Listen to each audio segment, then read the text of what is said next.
tous, j'espère que vous allez bien. Donc aujourd'hui, je vais vous parler du CDS, les entités virtuelles du CDS, mais dans le cadre, encore une fois, de Finance Opération, de Dynamics 365. Donc il me semble que fin mai, j'avais fait un événement en fait online, bien sûr, dans ces moments-là, mais un événement online où j'avais surtout parlé du CDS Dual Write pour Finance Operation.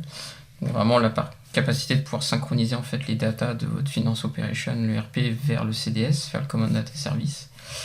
Et là en fait depuis quelques jours à peine, c'est en mode preview actuellement, mais ça sera disponible pour tout le monde à partir de mi-juillet pour la version 10.0.12 de Finance Opération. On a la capacité en fait vraiment d'utiliser ce qu'on appelle les entités virtuelles, CDS Virtual Entities, pour en fait pouvoir accéder aux données de Finance Operation sans faire de synchronisation. Donc j'ai comme d'habitude fait un petit article sur ce sujet. Donc voilà, là j'avais rappelé dans l'article en fait tout simplement voilà de quoi est composé en fait finalement ce fameux Common Data Service, parce que oui, effectivement, si vous venez du monde de RP, Finance Operation ou d'AX, voilà, la partie CDS qui vient en fait historiquement du Dynamics CRM, voilà, donc c'est surtout les personnes qui travaillent beaucoup sur le Dynamics CRM, donc Dynamics 365 Customer Engagement, qui connaissent plus la partie CDS maintenant, mais bon, du coup, encore une fois, le CDS va vraiment être central, c'est central à la Power Platform pour Automate, pour Apps. Et du coup, là, en fait, vraiment, on va pouvoir construire rapidement des applications, ce qu'on appelle les applications Canvas, ou des Power Apps Portal, des sites web publics ou privés, avec les datas qui reviennent de Finance Operation. Parce que, effectivement, si vous vouliez en fait synchroniser ou accéder aux datas de Finance Operation dans des Power Apps ou des Power Apps Portal, voilà, c'était très compliqué avant. Donc là, le but, c'est de pouvoir s'intégrer facilement avec cette plateforme. Et alors du coup, voilà, donc comme je le rappelais, en fait, vraiment, des entités virtuelles donc vont en fait récupérer, en fait, ça va être presque c'est pour ça que ça s'appelle virtuel, parce que physiquement, c'est pas vraiment une entité, c'est vraiment une espèce de miroir. Ça, je pense, c'est le bon terme, un miroir vers l'entité de Finance Operation. Donc en fait, ça évite de répliquer, parce que, comme je l'avais précisé, il y a le CDS Dual Write, qui est une fonctionnalité qui existe depuis mars à peu près, qui permet vraiment de synchroniser bidirectionnellement entre le CRM ou le Common Data Service et Finance Operation, les deux bases. Mais là, pour le coup, vous allez pouvoir en fait faire juste un petit miroir pour voir les données de Finance Operation sans les répliquer. Donc ce qui est plutôt très bien. Donc pour pas mal de use cases, vous allez voir que je vais détailler après, ça permet vraiment de remplir le job le plus facilement possible. Donc voilà, là j'ai un petit schéma qui explique un petit peu mieux que là en mode parole, mais effectivement l'external data, donc vous, ça sera Finance Operation, qui est séparé, et en fait vous allez pouvoir avoir un miroir et pouvoir voir voilà, donc attention, par contre, ça va être vraiment un miroir en mode read-only, c'est-à-dire en lecture seule. Donc vous allez juste pouvoir, juste, c'est déjà quand même bien. Vous allez pouvoir voir en fait, par exemple, je sais pas, moi dans le RP, si vous modifiez une entité purchase order, vous modifiez une commande, vous modifiez, toutes les entités, donc les data entities, c'est les data entities de Finance Opération. Dès qu'il y aura une modif, une création, hop, par miroir avec le CDS, CDS sera capable de lire en fait les informations en temps réel. Et là pour le coup, contrairement au CDS Dual Write, c'est vraiment du temps réel. J'ai fait des tests, c'est très très très très très rapide. Donc vraiment vous pouvez du coup, sans répliquer les données, parce que j'avais fait des articles, des autres vidéos, vous pouvez revoir sur ma chaîne YouTube, j'avais fait d'autres vidéos où j'expliquais voilà, qu'on pouvait faire un portail web, portail ou Power Apps Portal, qui se connecte aux data de Finance Opération, parce qu'on a utilisé le CDS Dual Write pour répliquer les données dans le CDS, et en fait le Power Apps Portal, lui, il affiche les données du CDS, et pas du Finance Opération. Donc en fait, ça sert d'intermédiaire, quoi. Mais là, pour le coup, il n'y a même pas besoin de tout ça, c'est-à-dire... et en plus, voilà, le CDS Dual Write était quand même un tout petit peu compliqué à configurer, alors que là, pour le coup, c'est vraiment, vous allez voir, très facile à configurer, donc voilà. Que dire d'autre? Alors ouais, justement, avant de rentrer, voilà, je l'avais précisé que il y a des limitations quand même, bien sûr, dans les entités virtuelles. C'est pour ça qu'à la fin de mon article, j'avais bien expliqué dans quel cas j'utilise l'un ou l'autre, parce que c'est vrai qu'on a les deux, en fait, maintenant. Donc Mais donc du coup, finalement, les limitations sur les entités virtuelles vont peut-être vous faire dire ah bah non, du coup j'enlève cette possibilité et du coup je passe par le CDS URLWrite. Donc voilà, donc déjà premier point, effectivement, read only. Donc par exemple, dans votre Power Apps portal, si finalement vous laissiez la possibilité à vos users de pouvoir créer des données, créer des commandes par exemple, et après que ça soit synchronisé avec Finance Operation, bah là déjà Virtual Entity, dehors. Là vous êtes obligé de passer par les CDS URLWrite. Voilà, je ne vais pas tous vous les lister, hein. Bien sûr je vous remettrai le lien de l'article que j'ai fait dans la vidéo, mais vous pouvez le lire attentivement. Voilà, il y a certains types de champs qui ne sont pas supportés, voilà. Alors que ça, qu'elle CDS URLWrite, on peut faire en fait ce qu'on appelle du transform au milieu, c'est-à-dire que au moment où vous allez dire ok, synchronisez-moi les data de finance opération, de mon entité finance opération vers le CDS en parallèle, enfin en milieu de tout ça, vous pouvez transformer des données. Donc par exemple pour les champs que vous savez qui ne sont pas supportés dans la base de données du CDS, vous pouvez faire des transformations et le rendre quand même accessible dans le CDS, quoi. Donc là vraiment il y a certains trucs, pas d'audit, pas de change tracking, voilà, il n'y a pas de la sécurité, voilà, organize only, donc pas de possibilité de faire de la sécurité au niveau du raw level record, hein, donc voilà, il y a quand même pas mal de limitations, donc du coup, bon, faut bien réfléchir à ça avant de se lancer vraiment dans l'implémentation, enfin l'utilisation de ces features, mais en tout cas, c'est très bien que Microsoft nous laisse ces deux possibilités, quoi. Du coup, selon les besoins, on choisit l'un ou l'autre, ou les deux, parce qu'on peut utiliser les deux. Je peux activer les deux fonctionnalités, hein. Des entités virtuelles pour certaines entités qui sont uniquement read-only, parce que j'en ai besoin pour Apps Canvas ou pour d'autres trucs. Alors que par contre, quand je sais que ces entités, je les veux parce que j'implémente aussi le Customer Engagement, la brique CRM, et que je veux synchroniser le CRM et le RP ensemble, là je vais prendre plutôt CDS URLWrite. Donc du coup, vous voyez, c'est selon votre cas qu'il faudra prendre l'un ou l'autre. Voilà, là j'avais expliqué avec un petit schéma aussi comment ça marche behind the scene, donc derrière tout ça, techniquement, comment ça fonctionne réellement. Bon, je ne vais pas rentrer dans le détail, parce que ça, voilà, vous pouvez le lire aussi, hein, sur le site. Mais donc oui, en gros, vraiment ce qu'on appelle les CRUD, donc les informations CRUD operation, hein, donc delete, update, create, donc là voilà, vous serez informé en fait à chaque fois qu'il y a une modif en fait côté finance opération. En fait, l'entité virtuelle accède vraiment à create, update, delete, retrieve, hein, ici message. Voilà, dès qu'il est informé en temps réel, il accède aux data en mode sécurisé, hein, bien sûr. Et ça accède via la Web API, hein, via les data entities, hein, de Finance Operation. Donc voilà. Ce qui me fait penser qu'attention, évidemment, ça s'appuie vraiment, comme je disais, sur les data entities. Donc vous voyez là, vous avez database, table et entities, hein. Bien sûr, hein, comme ça utilise la Web API ne tape jamais dans les tables directement, mais dans les entities, hein, les data entities. Donc attention à ça. C'est la même chose pour le CDS URLWrite, hein. Quand vous faites les entity mapping dans le CDS URLWrite, vous utilisez en fait les data entities de Finance Operation et pas les tables directement, quoi. Voilà. Donc petit prérequis, attention, hein, comme je disais, là moi je fais partie du Early Access Programme, donc Finance Operation, donc j'ai déjà accès à la 10.0.12 de Finance Operation, mais donc elle sera en global availability en courant mi-juillet à peu près, donc voilà, même pas une semaine ou deux. Donc il faut absolument cette version pour pouvoir utiliser les entités virtuelles du CDS avec Finance Operation. Et le CDS, votre instance CDS, doit être absolument en version 189 ou plus. Et ça je vous montrerai, mais on peut le retrouver, hein, cette info, mais c'est une version qui date de début juin, donc là quasiment tous les environnements CDS, eux ils ont une mise à jour les CDS, hein, contrairement à Finance Opération. En Finance Opération c'est une mise à jour mensuelle quand même, c'est déjà pas mal pour un ERP, mais le CRM c'est encore plus fort, c'est les CRM CDS, hein. C'est quasi toutes les semaines, si je dis pas de bêtises à peu près, enfin voilà, c'est vraiment du service update très régulier, quoi. Donc voilà, donc premier point important, effectivement il faut télécharger en fait des solutions, des entités de solutions pour le CDS qu'il faut après déployer avec le package déployeur du CDS. Donc voilà, il faut absolument installer ça au préalable dans votre instance CDS, ça c'est le prérequis de tout.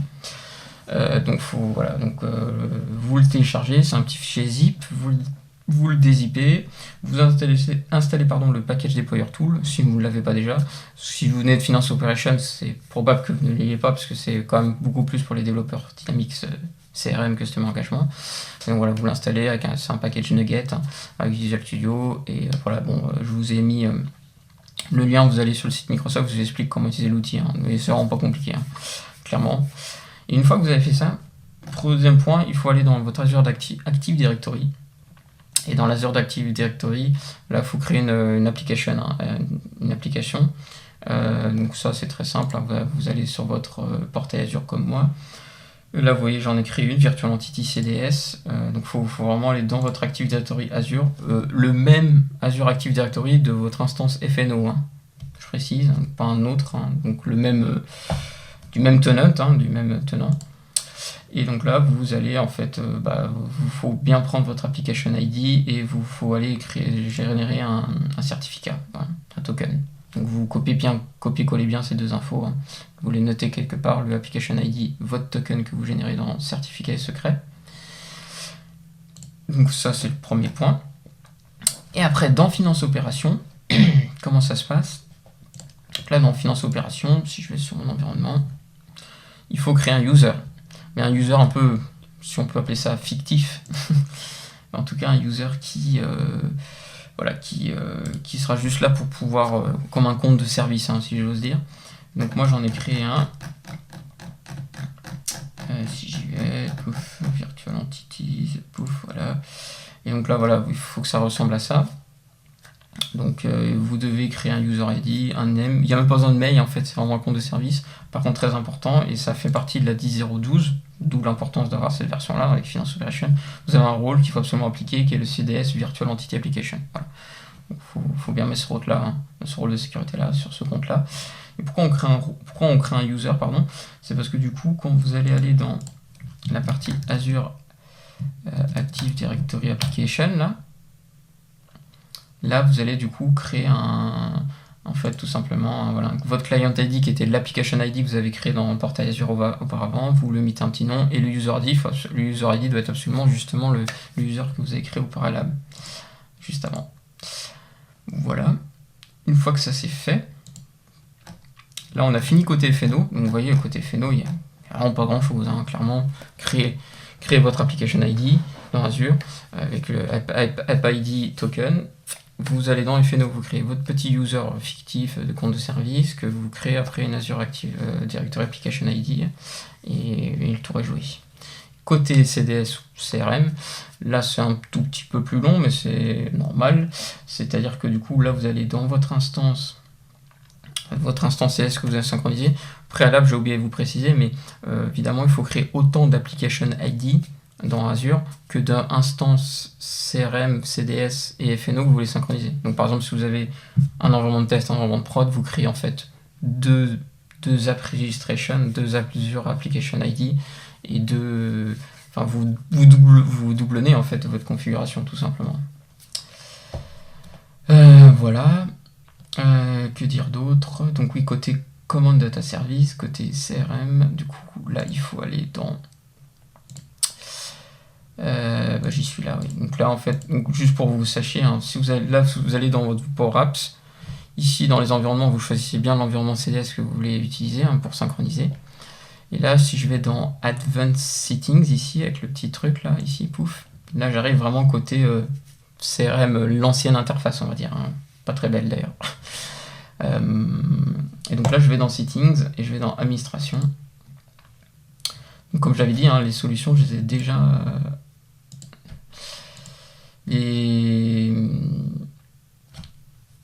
les solutions en fait je les ai déjà importées, toutes les solutions que j'avais au préalable dit dans mon article, donc tous les entités de solutions ont été importées, ça c'est important, il faut le faire avant de faire cette configuration, c'est pour ça que c'est la toute première étape à faire clairement. Et une fois que vous allez là, donc oui, dans le CRM, vous allez dans Settings, Administration, et dans Administration, vous avez Virtual Entity Data Source. Et donc, justement, en important ces fameuses solutions que j'ai précisées avant, vous allez avoir un nouveau Data Source Provider qui est Finance Operation. Et ici, quand vous cliquez dessus, et bien là, vous allez du coup renseigner votre target URL, donc l'instance de votre Finance Operation, votre tenant ID, donc en fait c'est votre le voilà, moi sur mon prénom.nom, arrobas, le nom de domaine en fait, c'est le nom de domaine tout simplement. L'application ID, donc comme d'habitude c'est le même qu'on avait dans le portail Azure, et là par contre ici, contrairement à FinOps, il faut mettre aussi le fameux token que vous avez bien mis au chaud. Et donc l'autre truc c'est le AA des ressources qu'il faut surtout pas changer, c'est un truc standard qu'il faut pas toucher. Donc ne touchez pas. D'ailleurs je comprends pas, ils ont dû mettre un cadenas je pense. Bref. Voilà. Donc ça quand vous l'avez configuré, vous avez quand même vous avez fini la config en fait. Vous voyez, donc là contrairement au CDS URWrite, wow, quasi rien à faire. Donc ça, une fois que c'est fait, là vous allez dans le Advanced Find, donc du CRM, l'Advanced Search Query, et là en fait vous allez arriver sur ici, vous allez avoir le Available Finance Operation Entities. Donc là, quand vous sélectionnez ça, vous faites Result. Et là, quand vous faites Result, il appelle votre Finance Operation avec toutes les data entities. Donc moi, vous voyez, j'en ai 2476. Donc évidemment que par défaut, tout est un nom. C'est-à-dire en fait, les entités virtuelles ne sont pas réellement activées. C'est à vous de les activer une à une. Parce qu'évidemment, heureusement, sinon vous allez vous retrouver avec 2476 entités virtuelles dans votre CDS qui va faire grossir le truc quand même.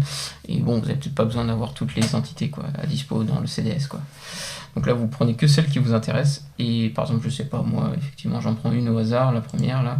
Vous cliquez dessus. Et là, vous avez juste à faire Yes. Normalement. Enfin, de mettre Visible à Yes. Pour Visible, ça peut être un peu vu comme Enable. Mais donc, vous faites Yes, et voilà. Et vous faites Save. Et une fois que vous faites Save, là, ça y est, votre entité virtuelle va se créer dans votre CDS. En fait, là, il va re-requêter encore une fois Finance Operation sur cette entité-là que vous avez choisie. Et il va récupérer en fait tous les fields, tous les champs, tous les types de champs qu'il est capable de voir en miroir. Donc attention par contre, je vais remettre l'article après. Donc là, vous voyez, ça prend un peu de temps parce qu'il faut le temps qu'il aille récupérer tous les champs, les types et qu'il crée l'entité virtuelle. Mais du coup, l'entité virtuelle se crée automatiquement en fait, vous n'avez rien à changer. Ça soit en automatique. Le refresh, ça c'est important, c'est du coup, imaginez que cette entité dans Finance Operation, vous la modifiez, vous rajoutez des fields, etc. Ou même, voilà, c'est une nouvelle entité, vous la customisez, etc. Donc là, il faut faire refresh pour qu'il rafraîchisse en fait, pour qu'il remappe les nouveaux champs, les nouveaux types de champs que vous auriez créés. Et donc une fois que c'est créé justement, normalement, si je fais quitter, là je ferme celui-là, donc là je pense que logiquement si je rouvre le Advanced Find maintenant, elle doit apparaître dans ma liste des entités de mon CDS.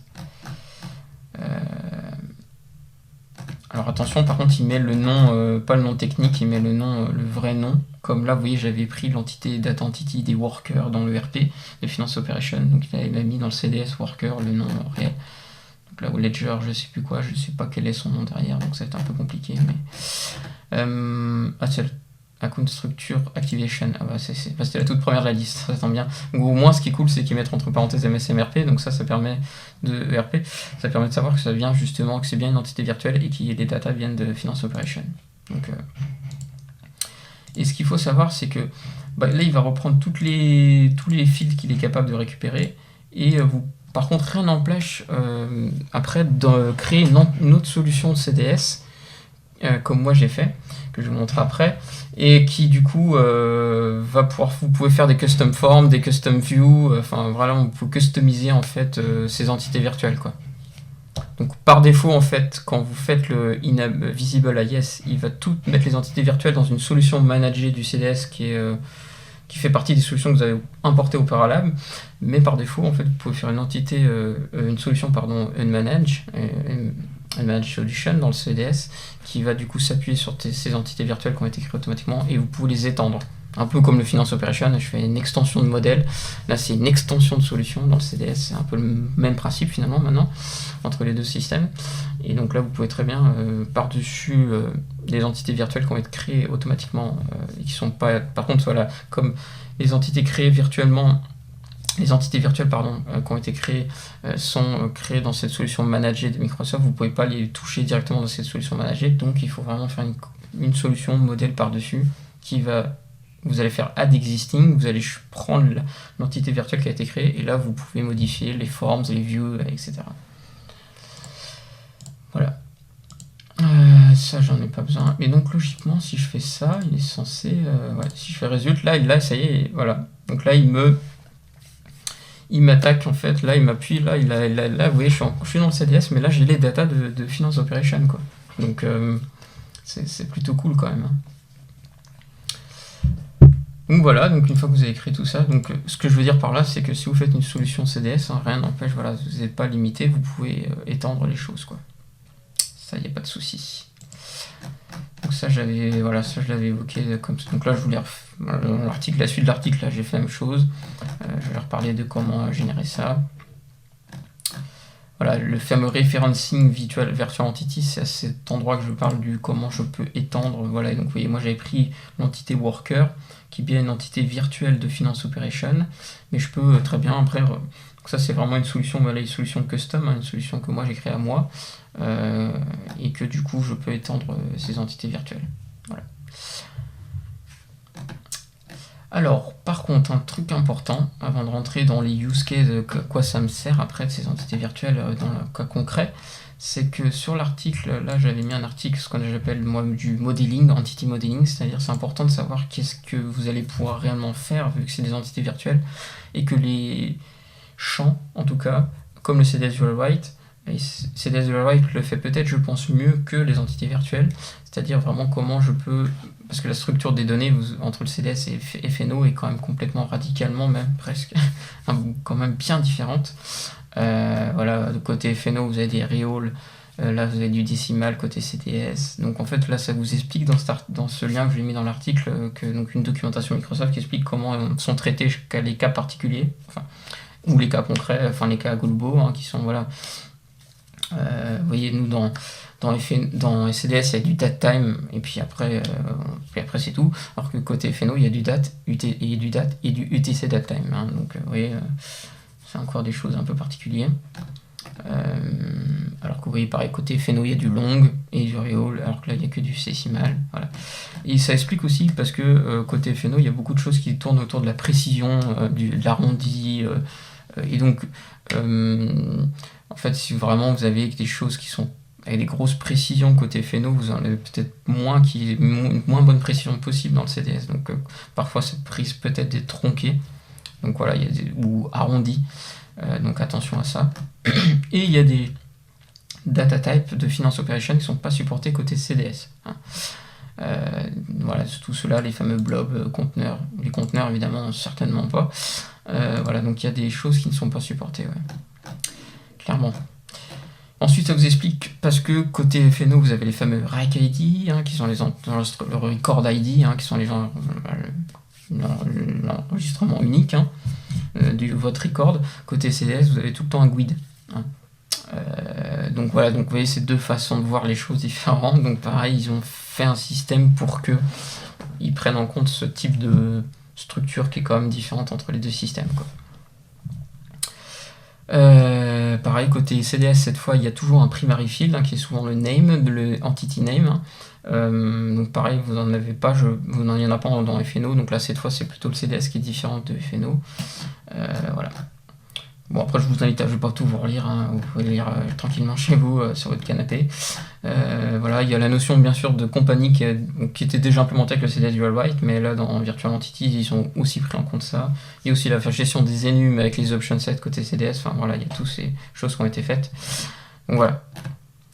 Principalement ça, hein. Donc ça c'est important de le lire, je pense quand même, hein, parce que du coup, faut bien vérifier que tout sera bien supporté correctement et transformé et visible correctement selon les types de champs que vous avez dans FNO et côté CDS, quoi. Et donc côté use case, ça c'est cool, c'est que côté use case, bah du coup, typiquement j'avais déjà fait des vidéos sur les business events dans FNO. On peut faire des business events. Dès une commande est confirmée dans mon Finance Operation, je veux déclencher un Power Automate qui va après m'envoyer un mail, une approbation, enfin là j'utilise tous les connecteurs de Power Automate, les 300 connecteurs, online ou on-premise. Et du coup, ça c'est plutôt cool, mais des business events, comme je l'avais précisé dans mes anciens articles ou vidéos, il n'y en a que 15 en standard. Après, bien sûr qu'un développeur peut en créer des nouveaux, s'il n'y a pas le type d'événement dans la liste, possible. Mais là, du coup, comme j'ai une entité virtuelle, qui est disponible dans le CDS, en fait, je peux utiliser cette fois le connecteur CDS en fait, sur cette entité virtuelle. Et donc, par exemple, éviter la configuration du business event. C'est-à-dire que du coup, dès que là ici, mon exemple, dès que je modifie un worker dans le RP, du coup, l'entité virtuelle que CDS est capable de lire en data source externe le FNO, il va être au courant dès que je vais modifier un worker, et donc j'utilise le connecteur standard CDS qui est quand même beaucoup plus évolué que le connecteur Finance Operation standard, sans configurer aussi le business event. Donc là, je rentre dans un flux pour automate standard CDS comme beaucoup de gens du CRM ou du Customer Engagement en font. Et voilà, j'ai plus le choix et c'est plus simple. Voilà. En gros, là, clairement, dès que j'ai mon entité virtuelle, après, je peux vraiment l'utiliser à fond dans Power Automate directement, sans repasser encore dans FNO, quoi. Et puis là, je suis vraiment dans des temps de réponse beaucoup plus rapides, parce que les business events dans le RP, c'est souvent de l'ordre de la minute, donc c'est quand même pas forcément du temps réel, quoi. Et donc, bien sûr qu'après, l'entité virtuelle, comme elle est créée dans mon CDS, après, je peux faire des conditions dessus, sur l'entité virtuelle, qui sont les mêmes champs qu'il y a dans FNO. Donc, ça, il n'y a aucun souci. Côté Power Apps, bien sûr que là, je peux faire une Canva Apps qui va s'appuyer sur l'entité virtuelle que j'ai créée. Donc là, rebelote, même chose. Vous voyez, là, au lieu de faire une data source dans ma Canva Apps qui se connecte avec le connecteur de Dynamics 365 Finance Operation, là, vraiment, j'utilise mon CDS avec mon entité virtuelle. Donc, voilà, de base, les Canva Apps ont vraiment été faits en priorité et majoritairement, évidemment, avec les data sources qui est de type CDS. Et que les différents connecteurs qu'ils ont rajoutés par la suite Microsoft, bien sûr qu'ils fonctionnent très bien, il n'y a aucun souci. C'est juste que là, du coup, c'est inclus de base et c'est plus optimisé, plus à jour, plus il y a beaucoup plus de fonctionnalités, vous êtes moins limité, quoi. C'est là où je veux en venir. Donc, du coup, ça a aussi l'intérêt, clairement. Donc, si j'ai une Canva Apps qui doit afficher le stock, qui doit afficher des infos du personnel, donc là, des employés, que je veux déployer vite, rapidement, une petite appli qui fait juste du display, du layout, c'est-à-dire juste des affichages, parce que je vous rappelle, les entités virtuelles sont read-only. Donc, clairement, si vous voulez plutôt faire des Canva Apps qui créent des datas, là, il faudra soit utiliser le connecteur Finance Operation dans la Canva Apps, ou bien, en fait, utiliser le CDS Dual Write. Vous allez insérer des datas dans votre CDS, et comme vous avez mis la synchro bidirectionnelle entre CDS et FNO, là, vous allez du coup pouvoir intégrer les datas de votre Canva Apps pour Apps vers Finance Operation. Donc là, c'est vraiment les entités virtuelles, là, dans mon cas, là, c'est clairement pour faire de l'accessibilité, quoi, juste du display, mais honnêtement, je pense qu'il y a beaucoup de use cases dans Finance Operation, dans le RP, pour faire des petites applis sympas. Donc vous avez vu que l'entité virtuelle à configurer clairement est très rapide. Donc voilà, il n'y a aucun souci pour faire des petites applis rapides en Power Apps avec des datas de FNO par ce biais-là, clairement. Et donc, dernier point, aussi sur des use cases possibles, bien sûr, j'en avais déjà parlé aussi dans les CDS Dual Write, qu'on peut utiliser le Power Apps Portal pour faire des portails privés ou publics, donc anonymes ou en authentifié, donc des portails qu'on va accéder en fait en web, qui vont du coup afficher des datas de Finance Operation. Donc là, même chose. Moi, à la base, j'avais configuré le CDS Dual Write entre FNO et mon CDS pour que, je sais pas moi, dès qu'une commande est créée dans FNO, je la pousse dans le CDS. Ok, très bien. Donc je la réplique avec le CDS Dual Write. Je la réplique toutes les données. Et dans Power Apps Portal, la seule data source possible, en tout cas, c'est le CDS. Donc là, du coup, j'affichais l'entité du CDS qui était synchronisée par FNO. Donc vous voyez, ça faisait encore une fois intermédiaire, quoi. Là, du coup, je n'ai pas besoin de faire ça. Mon Power Apps Portal va afficher l'entité virtuelle qui, elle, pas besoin d'être synchronisée, est capable de voir en temps réel les datas en fait, de FNO, quoi, en miroir. Donc, du coup, c'est quand même plus simple par ce biais-là de faire un Power Apps Portal. En tout cas, pour afficher en même chose qu'Avance App. Bien sûr que là, c'est juste pour de l'affichage. Si vous voulez faire un Power Apps Portal pour insérer des datas dans FNO, là, vous ne pourrez pas faire d'entité virtuelle vu que c'est du read-only. Voilà, et donc en conclusion, moi j'avais surtout mis donc parce que j'ai déjà eu cette question, c'est ma mince, du coup, voilà, j'espère déjà vous avoir un peu répondu sur dans quel cas j'utilise l'un ou dans quel cas j'utilise l'autre. Et surtout, ce que je veux dire, c'est que un truc important, un partenaire australien m'avait dit, mais attends, moi, j'ai mon Finance Operation, très bien. J'ai envie de faire du Power Apps, des Canva Apps, etc. Justement pour afficher le stock ou des applications pour gérer le warehouse. Enfin bon, voilà, plein de use cases, hein, il y en a plein, dans VRP toujours. Mais du coup, voilà, il m'avait posé ces questions il y a 3 mois où il n'y avait que le CDS UiWrite qui était possible. Et ce partenaire-là avait un client qui n'avait pas et ne voulait pas, clairement, prendre de licence CRM. Et clairement, le CDS UiWrite, comme je l'avais expliqué dans mon article sur le CDS UiWrite, justement, ou dans la vidéo, c'est que c'est très lié quand même à une licence CRM. C'est que pour moi, le CDS UiWrite, il est vraiment là pour quand je veux faire une implémentation, intégration de mon CRM et de mon ERP ensemble. Quand je veux synchroniser bidirectionnellement les deux instances, les deux outils séparés ensemble. Et que du coup, là pour son cas lui, bah là maintenant effectivement il peut utiliser ces entités virtuelles parce qu'il ne va pas acheter de licence CRM. Parce que vraiment le CDS UiWrite, si vous vérifiez dans mes anciens articles, tous les entity mapping sont tout le temps liés à des entités mapping qui sont liées à des entités côté CDS qui nécessitent une licence CRM. Donc voilà, parce que quand vous créez un CDS de base, si vous n'avez pas de licence CRM, vous allez juste avoir les entités qu'on appelle du Common Data Model, donc contact, account, enfin vous allez en avoir une certaine quantité, mais pas une énorme, pas énorme quand même. Et donc toutes les entités, par exemple opportunité, lead, ça c'est des entités qui sont plus liées côté CRM. Donc si vous n'avez pas de licence, vous n'avez pas ces entités. Et l'entity mapping CDS UiWrite ne va pas fonctionner puisqu'il ne va pas trouver ces entités. Donc voilà, donc vous étiez bloqué. Et donc là, clairement, vous ouvrez votre Finance Operation, vous ouvrez un CDS, et du coup, vous installez les solutions, vous créez les entités virtuelles que vous voulez activer et vous faites votre Power Apps Canvas. Donc vraiment, pour ce biais-là, du coup, pour ce partenaire-là australien, clairement, maintenant, ça y est, il peut utiliser ce système-là, clairement, ça remplira son besoin, quoi. Donc voilà. Donc j'espère que vous avez aimé ces petites vidéos. Et puis je vous dis à la prochaine et prenez soin de vous. Bye bye.